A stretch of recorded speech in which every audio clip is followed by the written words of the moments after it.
Nagsalita na si Sharon Cuneta sa mga delulu na Shagab fans na kung ano-ano ang naiisip sa kanila ni Gabby Concepcion dahil sa maganda nilang relasyon ngayon bilang magkaibigan at saka sa post niya sa Instagram na sa background may nakasulat na I fell in love today. Sabi ni Sharon na kung napanood nila ang Hawaii YouTube vlog ni Mega ay yun yung sign na nakalagay sa picture na kinuha niya. Didn't post it earlier kasi lalagyan ng meaning. Dagdag pa ni Sharon. Sinundan ng singer-actress ang kanyang post. Grabe kayo magsipag-isip.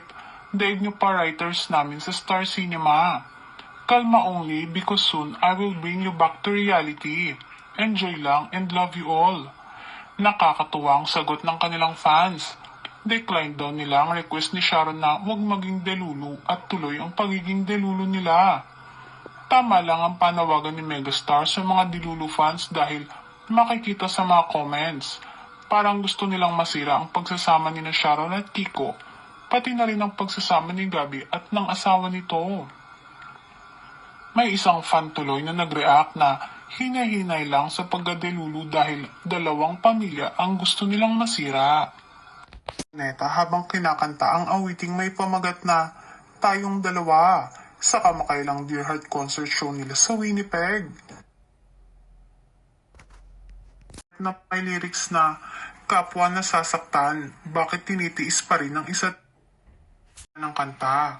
Tapos bigla na lang siyang naiyak sa part na may lyrics na kapwa nasasaktan, bakit tinitiis pa rin ang isa't isa. Lagi na lang bang ganito ang buhay? At tuluyan na nga siyang umiyak at tumalikod sa audience habang nagpupunas ng luha. Itinuloy na ni Gabby ang pagkanta habang kinocomfort si Mega at nakahawak sa bewang nito. Nakakayak naman talaga kung isa ka sa nanonood dahil ramdam mo ang sakit sa pagkanta ng singer-actress habang inaawit ang linyang yun. Samantala, mukhang patindi ng patindi ang mga pasabog ng Shagab sa bawat show nila. Noong una ay medyo may konting ilang pa. Nang sumunod ay mukhang comfy na. At ang mga sumunod pa ay nakikipagbiruan na sila at nakakapagkwentuhan na ng tungkol sa nakaraan nilang pag-iibigan. At nitong huli nga ay naging emosyonal na sila.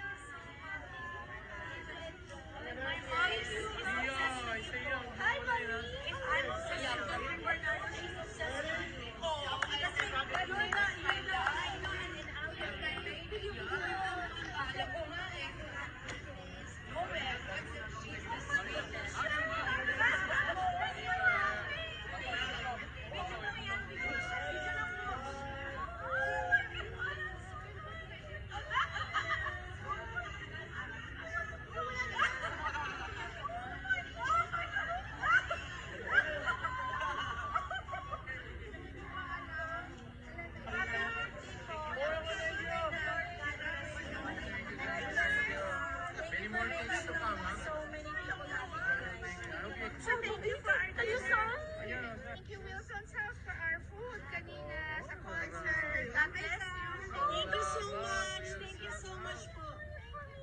Always watching your vlog. I am a subscriber. I'm a subscriber. Oh!